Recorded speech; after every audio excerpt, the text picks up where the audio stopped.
Hey everyone, welcome to this deep dive. We're diving into leadership today, which I know is something you're ready to really dig into. Absolute. You've sent in some really interesting articles about how to accelerate your leadership journey, get those skills faster, Yeah. and who has years to wait around before becoming a leader, right? Right. So we want to find those fast track insights, things you can use today. Yeah.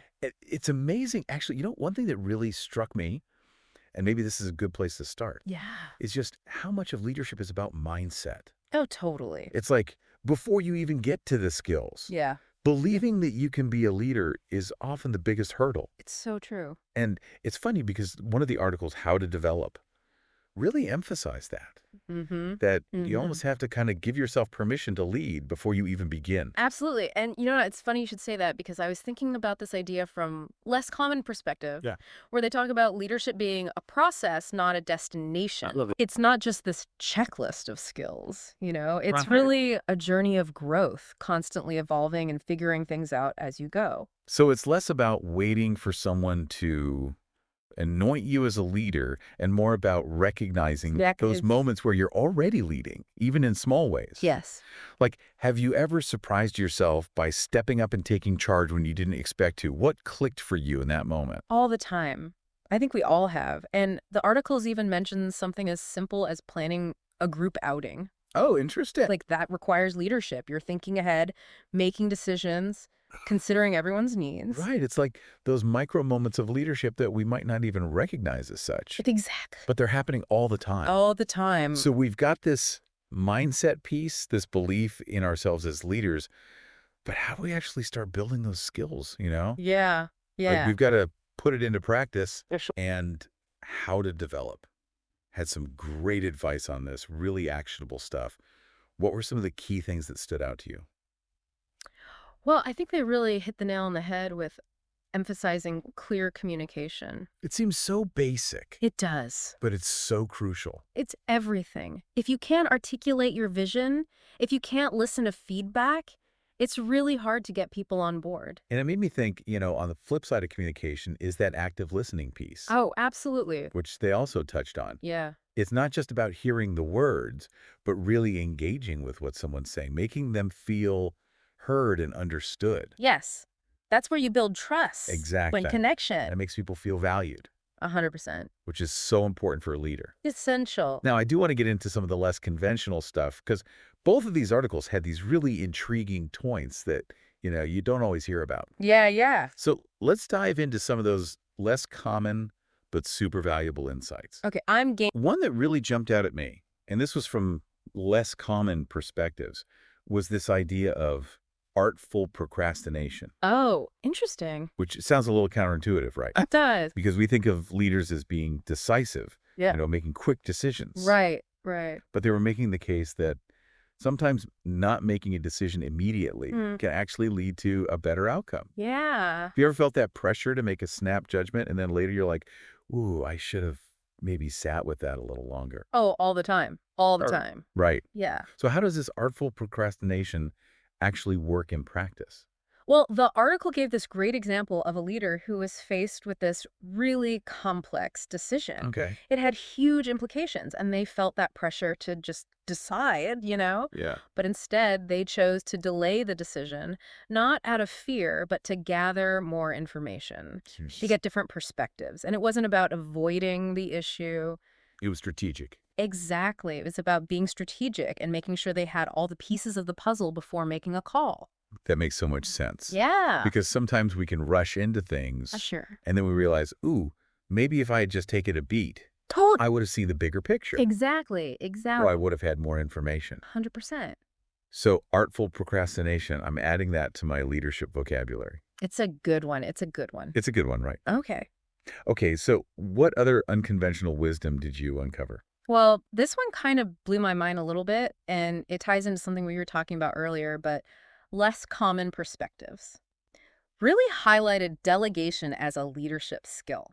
Oh, in interesting. and of itself. So not just a way to get things off your plate, but actually a way to develop other leaders. Exactly. And to help your team grow. So it's like you're empowering them by giving them ownership Yes. and responsibility, And you're creating space for yourself to focus on the bigger picture, the strategic stuff. which is ultimately what a leader should be doing, right? Exactly. It's so easy to get caught up in the day-to-day. It really is. But if you can delegate effectively, it frees you up to think bigger, to focus on the vision. It's a win-win. It is a win-win. That's a great way to put it. Everyone involved. And you know what else I thought was really interesting? They talk about the importance of having contrarian thinkers on your team Oh, I love that part. because it's so tempting to surround yourself with people who just agree with you all the time. It's so much easier. Right. It feels good. Yeah. But they were saying that having those voices who are willing to challenge your assumptions, to Mhm. poke holes in your ideas, to offer a different perspective, that's where the real magic happens. It's where the growth happens. It's where innovation happens, right? Absolutely. Because if everyone's just nodding along, you might miss something crucial. 100%. So how do we encourage that kind of contrarian thinking, even if it makes it a little uncomfortable sometimes? Well, I think it starts with creating a culture of openness. Okay. Where people feel safe to speak their minds, even if it's different from the popular opinion. Right. So it's about psychological safety. Exactly. It's about making it clear that you value those different perspectives, even if you don't always agree with them. Because ultimately, that diversity of thought is what leads to better outcomes 100%. for everyone. Yeah, for sure. So we've talked about mindset, we've talked about actionable skills, we've talked about some of this less conventional wisdom, Hmm. but the million-dollar question is, how do we take all of this Yeah. and actually become effective leaders? Right. Whether that's leading a team at work, leading a volunteer group, or even just leading in our personal lives. Absolutely. How do we make that leap from theory to practice? Well, one of the things how to develop emphasized was the importance of having a clear vision. Ooh, I like that. It's not enough to just be a good communicator or a good delegator. You need to know where you're going. Right. You need a destination in mind. Exactly. And a why that's going to fuel your actions and inspire others to follow you. Because otherwise you're just wandering around in the woods. Exactly. You're just going through the motions. So how do you find your why, your leadership purpose? Well, I think it starts with looking inward. Okay. What are you passionate about? What kind of change do you want to see in the world? What gets you fired up? Those are great questions. Yeah, and the answers are going to be different for everyone. Of course. But once you tap into that why, it becomes this driving force. It gives you direction, Exactly. and it makes those decisions, those moments where you have to lead, so much clearer. Absolutely. Because you're not just leading for the sake of leading, you're leading with purpose. 100%. And that's what people respond to. Totally. It's what inspires them to follow you. Yeah, yeah. So as we start to wrap up this part of our deep dive, Mm. I want to encourage everyone listening to really think about their why. Yeah. What is it that you're passionate about? What kind of impact do you want to make? Because everyone has the potential to be a leader. I truly believe that. It's not about a title, it's about a mindset. And it's about taking action. Absolutely. So let's take that next step together. I'm ready. I love it. All right, we'll be back in a moment to dive even deeper into this fascinating topic. Don't go anywhere. That's good stuff. That makes so much sense. It's Yeah. like sometimes stepping back and letting things marinate a bit allows for a more thoughtful decision. It's almost like we're not taught that. We're always told to be decisive, quick, and get it done. Exactly. Yeah, But sometimes pausing for clarity is not a weakness, but a strength. totally. So, artful procrastination. I'm adding that to my leadership toolkit. That's a good one. What other unconventional wisdom did you uncover? Another gem from less common perspectives was the idea of delegation as a leadership skill in itself. Oh, interesting. It's easy to see it as just a way to get things off your plate, but they were framing it as a powerful tool for growth. So it's not just about offloading tasks, but strategically using it to help others step up. Exactly. By entrusting others with responsibility, you're not only fostering their growth, but you're creating space for yourself to think bigger. That resonates so deeply with the idea of leadership as a journey, both for ourselves and those we empower. And you know what else fosters growth? The article's emphasis on cultivating contrarian thinkers really resonated with me. Oh, yeah. I loved that part. It's tempting to surround yourself with people who always agree, but those who are willing to challenge assumptions are so valuable. It's about embracing that healthy tension of diverse viewpoints, even if it means getting uncomfortable. Because that's where innovation stems from, right? Absolutely. Those voices often help us refine our strategies and come up with better solutions. So we've delved into mindset, actionable steps, and even unconventional wisdom.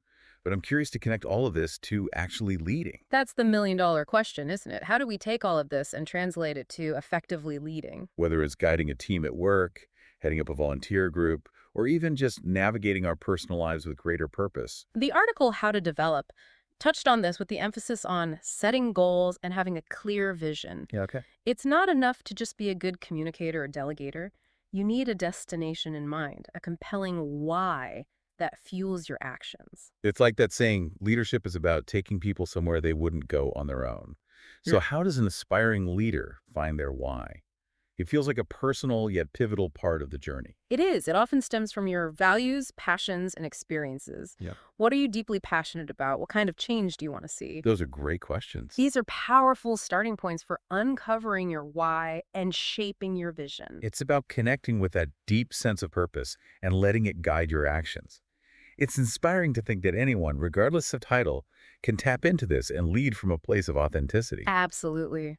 And the beauty of this deep dive is that it's highlighted how leadership isn't some innate quality reserved for a select few. It's a dynamic blend of mindset, skills, and strategic thinking that we can all cultivate and develop. It's all within us. It's been so insightful to unpack these concepts with you, from the importance of mindset and clear communication to those less conventional gems. I feel like these are tools I can start using right away. And remember, it's a journey, not a race. Don't be afraid to experiment, make mistakes, learn and grow along the way. Embrace the process, and most importantly, believe in your own capacity to lead. That's such an empowering message to end on. It really is. And it's those little moments, Hmm. where you're like, oh, wait, I am leading. I am influencing, even if it's just in a small way. Totally. And it all ties back to those skills we were talking about, like that clear communication piece. So important. Being able to articulate your vision, even if it's just to one other person, that's leadership. It's like that ripple effect, right? Exactly. Start small, but it can have a big impact. 100%. And don't forget about those contrarian thinkers. Oh, yeah. They keep us on our toes. They make us better. They challenge us to really think critically about our ideas. And sometimes to defend them, which can be a good exercise in and of itself. For sure. So as you're navigating your leadership journey, remember to embrace those diverse viewpoints, even if they make you a little uncomfortable sometimes. Because that discomfort can be a sign of growth. Right. Exactly. It means you're stretching yourself, you're open to new ideas. And that's what leadership is all about. It's about constantly learning, evolving, and becoming the best version of yourself so you can empower others to do the same. I love that. Couldn't have said it better myself. Well, it's been such a pleasure diving into these leadership insights with you today. I feel like we've covered so much ground. Me too.